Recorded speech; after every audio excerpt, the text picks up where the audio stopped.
Have you ever had that feeling in the pit of your stomach when you've lost or misplaced something important? Your wallet, your keys, your phone, or even your purpose in life. I lost my creative spark after a bout with drugs during my 20s. After I got clean, restarted my life, and the fog had completely lifted, did I begin to realize the damage I had truly done to myself. For the longest time, I only cared about drugs. And so being creative, making something original, didn't matter. At first, I thought I had lost a step, but I quickly realized that I wasn't even on my feet. This realization washed over me as I held my guitar and tried to play some songs that I knew very well. My fingers could hardly tolerate the strings. I stopped for a moment and stared at the ground. Memories of when my guitar and music pulled me through, feeling sad, lonely, or depressed, flooded in and brought tears to my eyes. I tried to power through and write a song, but I was blank. I couldn't shake this feeling that I had truly lost what had for the longest time made me, me. Would I ever find my creative side again? My name is Caleb Gazevich. I'm 33 and work full-time as an HVAC technician. I'm also a boyfriend, father of 3, and aspiring YouTube content creator. I'd like to welcome everyone to our channel, Game Hero Studios. If you enjoy and get value from the content we make, please like and subscribe. Now to set the stage and give you some backstory and then the most recent updates that have led me to make this video. Since I was young, I've had this itch to create, to work with my hands, to innovate and make something original. As far back as I can remember, I was playing music with my family on stage at polka dances, and when I wasn't on stage, I was doing artwork. My Nana had taught me to draw with oil pastels and chalks. She would pull out a Thomas Kincaid book and ask me to draw a copy to see how well I'd do, until I had built up a good mental inventory to draw from. I continued to draw as I grew up and throughout my school years. I even learned some Polish to sing with the band. I hit my teens and picked up a guitar, just like my dad. My father was always very hands-on, and of course, it rubbed off on me. My creative journey led me to write and record contemporary Christian music from 13 to 24. I loved writing music and then laying down all the tracks in Cubase. Writing original music was very cathartic for me, but like most, I thought I was better than I actually was, and my band didn't work out. I got depressed and lost half of my 20s to drugs. I hadn't felt my creative juices flowing in so long, I began to fear the worst. My creativity was gone. And what could I possibly do to get it back? Now let's rewind to almost 6 years ago when I met my girlfriend through online dating. As I stood on the front porch waiting for my girlfriend to arrive, a wet, heavy snow covered the ground. She came down to see me because I had no means of transportation. It was the beginning of November 2018, and I had just moved into a one-bedroom apartment, and she was set to be there with me on my first night. That weekend, she introduced me to Cameron, her 10-year-old son. He was very into his tablet, Pokemon, and artwork. We bonded through Plants vs. Zombies and diving into my old Pokemon collection from my childhood. Seeing his face light up as he looked through my cards was such a great feeling. Cameron, in turn, had shared his artwork with me. What I saw was commitment. He had drawn pages and pages of what he called diamond digger levels. I didn't understand his fascination with it, but I completely understood loving the process of creating something. I shared my journey through the arts with him, but when he asked if I had any current work to show, a feeling of shame and sadness hit deep within me as I answered no. He didn't ask why, but I kept how I felt to myself and continued on. We shared common interest in games, art, and Pokemon. My mind went to Nintendo and all the fun I had growing up playing the N64. It turned out that he hadn't played any retro video games, so I couldn't wait to share my favorites. The next thing I know, we were having our first daughter and moved into a much larger home. After the move from New York to Pennsylvania, I decided it was time to open the can of worms and dive headfirst into video games with my son. I purchased a mini Super Nintendo console that came preloaded with 22 great titles. I felt an excitement that I had not experienced for a long time, and I loved it. We played my favorites and those of interest to Cameron. Among them were Super Mario World, Donkey Kong Country, and The Legend of Zelda: A Link to the Past. Once we finished those, it was on to the console that I had truly grown up with, the Nintendo 64. I spent countless hours playing by myself, with my sister, my dad, school friends, cousins, church friends, practically everyone. But once again, You are maidenless. I mean without console. We started the search for brick-and-mortar retro video game stores. We visited 3 different stores on our way to finding the game station in Old Forge, Pennsylvania, with the few games that we wanted. Down in the comments, let me know if you guys guessed any of the 4 games that we picked up.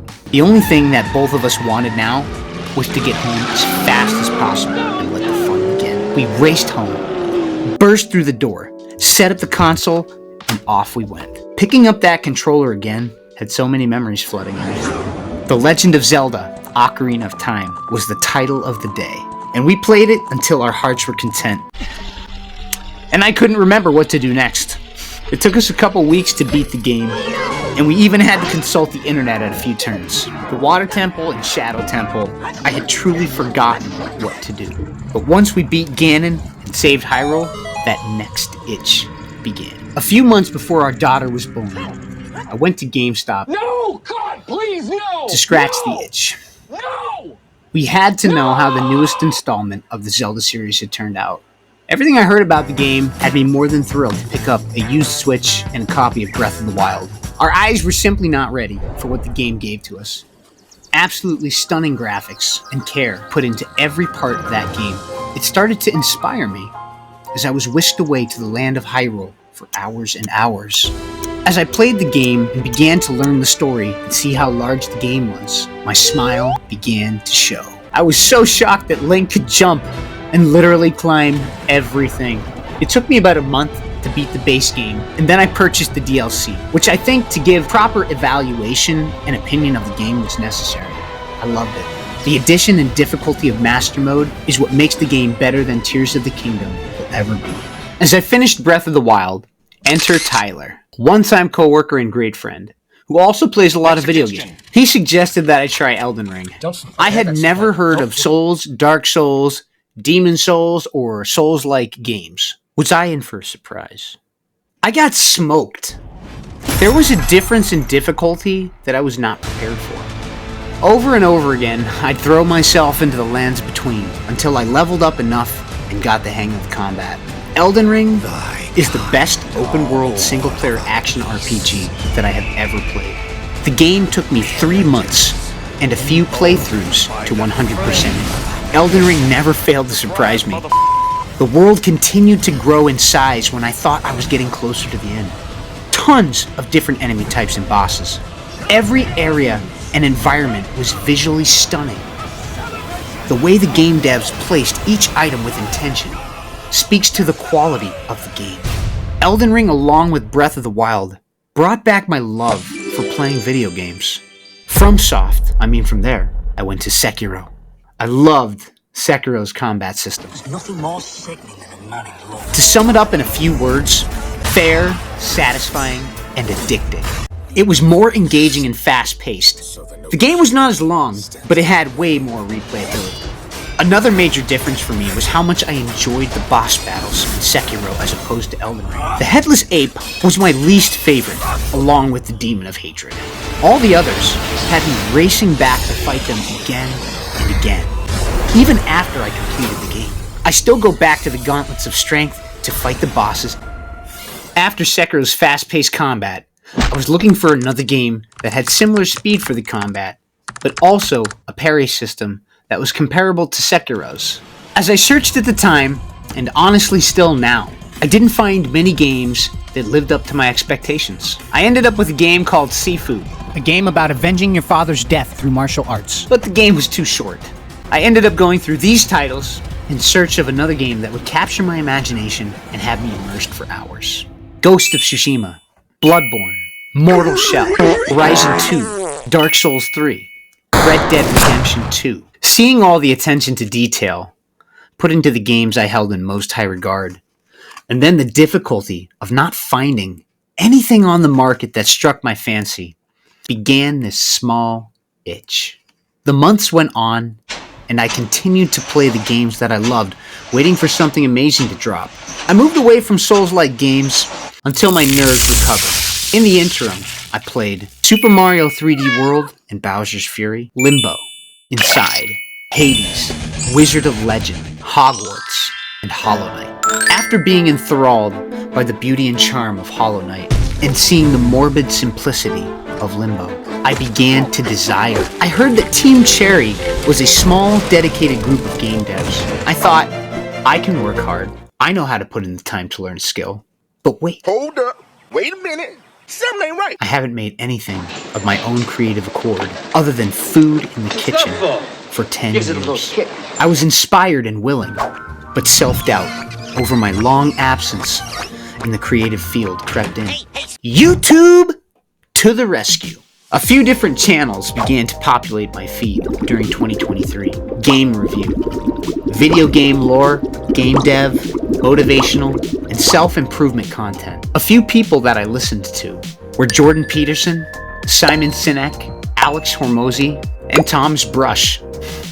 As I listened to some of their messages 2 to 5 times, sometimes even more, depending on how well I received, absorbed, and retained what they were saying about taking a personal inventory of my life, being more responsible, and becoming more of the man that I know I can be.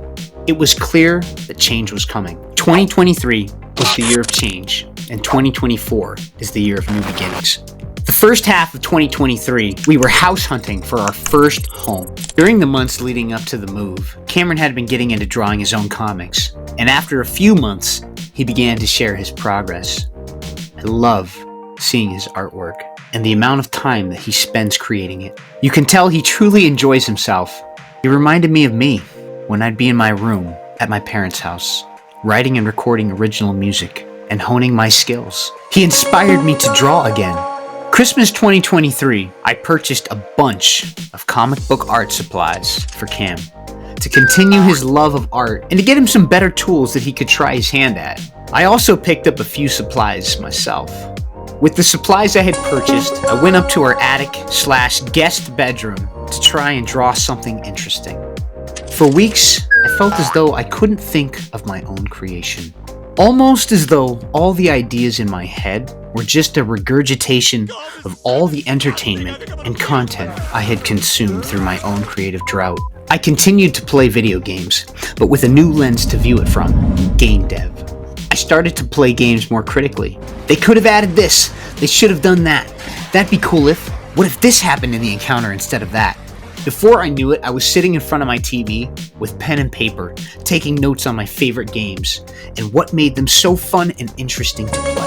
Diving deeper into Tom's Brush's channel, I saw the ad for full-time game dev and thought, that'd be awesome to have someone who has the experience to teach me what they know about the industry and to help me avoid pitfalls as much as possible. But wait, to be an indie game dev, you need to be creative. After I stewed over the course to make sure it was the path forward that I wanted to pursue, I became hesitant. Hesitation is defeat. Because I wasn't very creative anymore. Still, I began to daydream about creating a video game that would make players feel the same way that I did when playing some of my favorite games. So I pulled the trigger on Thomas Brush's full-time game dev course and took a leap of faith. I bought it. So now what? Let's go! Let's get started! Let's make a game! Hold on. I only have the course and none of the tools necessary to begin. Just my art. The blue laptop my girlfriend allowed me to use to try game development was a total fail. The computer wouldn't even download Unity, no matter how many times I tried. It was discouraging, but it made me realize that becoming a game developer was an investment, and it was time to research all the things I would need to truly make a game. This was the beginning of Game Hero Studios, and a difficult journey to becoming an indie game dev. And honestly, I'm still on my way. The 2 months that followed my enrollment into the course consisted of acquiring the equipment, learning how to set it up properly, and use it. Then came the software I would need to create my videos, animations, sound effects, and the video game itself. Each piece of equipment that I got started to build this excitement in me and a smile that wouldn't leave. As I continued to rediscover art, my fear of not being good enough or creative enough began to melt away. Growing up, all I did was express my creative side through music, art, papers I wrote, and projects I did with my dad. As the inspiration lit my eyes with new thoughts and ideas of what could be, I felt my creativity, the little engine that couldn't, start to chug-a-chug in motion. As I started to flex and exercise that creative muscle, the rust began to fall away, and what seemed like an empty container was in fact full of pent-up, unused creative energy from my years of stagnation. Before long, I had it. My creative side decided to shine through. If you lose your creativity, the way to get it back is to get inspired by someone or something. Honing your skill and consistent exposure to what inspires you will stir up creative ideas. And the more you push yourself to work harder and longer, the more you realize what you used to think was hard work isn't even close to what you're capable of. So never give up. Thank you to all who support our channel and watch to the end. See you in the next one.